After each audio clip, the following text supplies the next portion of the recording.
Hey everyone, I'm here at E3 2012, and I'm here with Nick from EA, talking about NBA Live 13, because the NBA is the best sport on the planet, not football.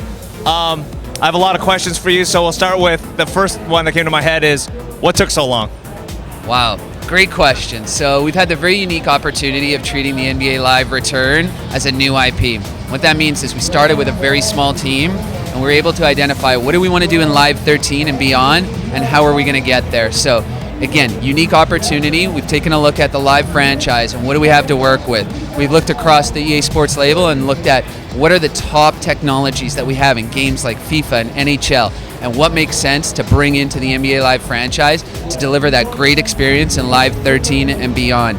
So we've gone in and rebuilt our team, ensuring that everybody that we bring on eats, sleeps, breathes basketball. So in November, we finally got our full crew assembled, and we are rocking and rolling and delivering some awesome stuff for Live 13. All right, tell the people out there, what are the things that they can look forward to in this game versus, well, unfortunately, the game that got shelved last year?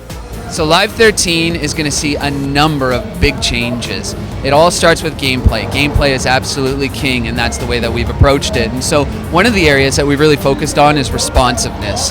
There's nothing more frustrating than wanting to do something and not being able to do it. And so with Ant technology, which has been successfully used in FIFA and NHL, we're able to marry beautiful looking animations with that instantaneous response. The post-game is a great example of this. Historically, the post-game has been a two-player sequence, where the attacking player has all the control, the defensive player is along for the ride. This year, we've separated those two and created really a game within a game. So on offense, I have a series of moves at my disposal. On defense, I can press up against the defender, I can back off. It's entirely up to me on how I want to play that particular situation. So that's just gameplay. I'm happy to get into other areas, but that's our number one focus for this year. You mentioned that you guys have a partnership with Synergy Sports, which I'm super excited about because I actually know what that is as an NBA fan.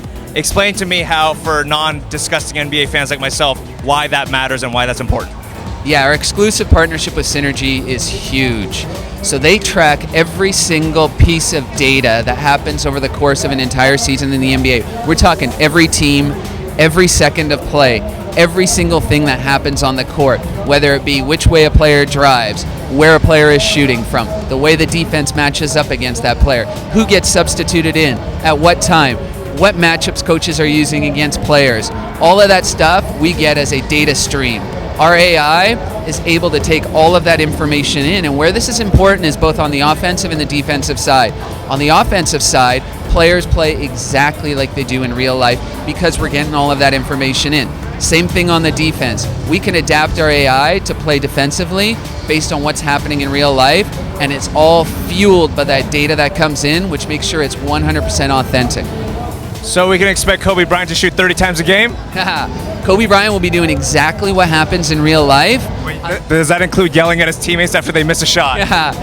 However, one key thing here is that the AI adapts to what the offense is doing. So in the case of Kobe, if you're feeding the ball into Kobe, you're jacking up the ball every single time, the AI is going to recognize that, and they're going to switch their defensive patterns based on what he's doing. So it's really powerful. Now, can you override that AI? Let's say I'm playing and there's a strategy of we'll let their stars beat us, we'll let the stars get theirs, but we won't let the role players get theirs.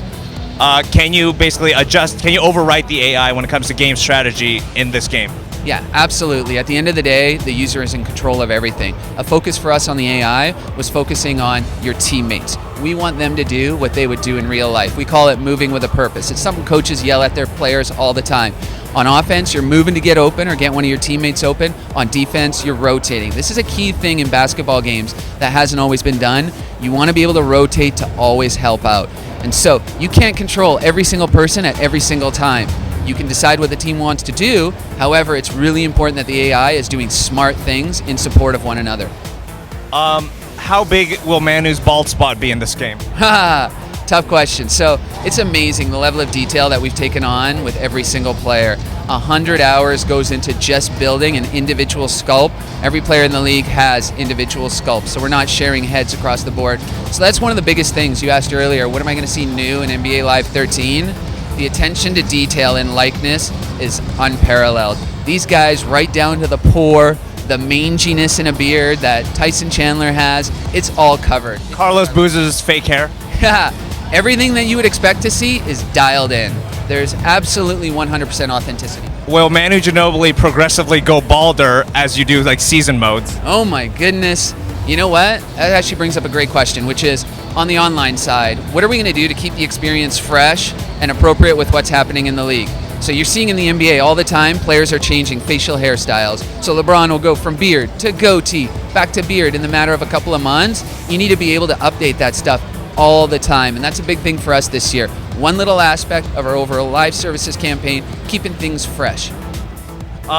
Something that I had a question about animations. You mentioned like the skulls and the faces being really accurate. Now, this is a question that this is something that always bothered me about a lot of NBA games. Is, for example, you take someone like Kevin Durant, who's like 6'10", but has over a 7-foot wingspan, like 7'2", 7'3", but then you have Blake Griffin, who's like 6'10", but actually has a relatively short wingspan for someone his height.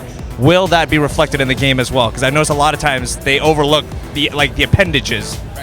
No, great question, and that's something that we've actually really looked at for this year. Is obviously a 6'10" guy who weighs 280, very different from a 6'10" guy who weighs 210. So we actually have built multiple body types to be able to factor all of that in. So as you get higher, you get more muscular. All of those body types are different, so you'll be able to see exactly what you're speaking of, and it will have a difference from a gameplay standpoint. Okay, so the players' wingspans will be reflected in the game. Absolutely. Okay. When can we look forward to this? Well, actually, no, one final question. Actually, two final questions. One is, let's pretend I have $60 that I want to spend on an NBA game next year. Let's just pretend I only could buy one. Yep. Why should I buy the NBA Live one? You know what? Great question. NBA Live 13 is coming back in a big way this fall. We've got a lot of surprises in store as far as our announcement goes. Now, a couple of key things around this. So ESPN, big moment for us this year. So that brings instant familiarity, instant authenticity, and an overall high level of production quality that the NBA Live franchise hasn't been seen before. Secondly, gameplay. As we're focused on rebuilding our pillars, really delivering what matters most to gamers, we talk about responsiveness, we talk about AI. Those are just a couple of the elements. Online, critical to get right for a great basketball experience. Another thing that as EA Sports we've proven we can deliver on, we are elevating with a slew of live services. From the game, the way the game looks, to the way the game plays, to that online experience, we're bringing something new, something that's very unique and differentiated, and absolutely a reason to spend that $60 and buy NBA Live 13. And if LeBron hits 5 game winners in a row and I'm playing a season with him, will his clutch rating actually go up?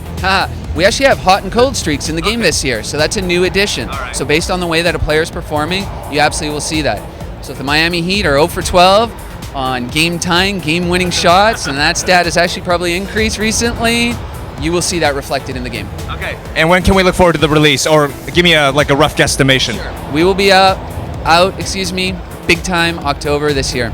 All right, we look forward to it. Thank you so much for your time. See you, Internet. Have a nice life.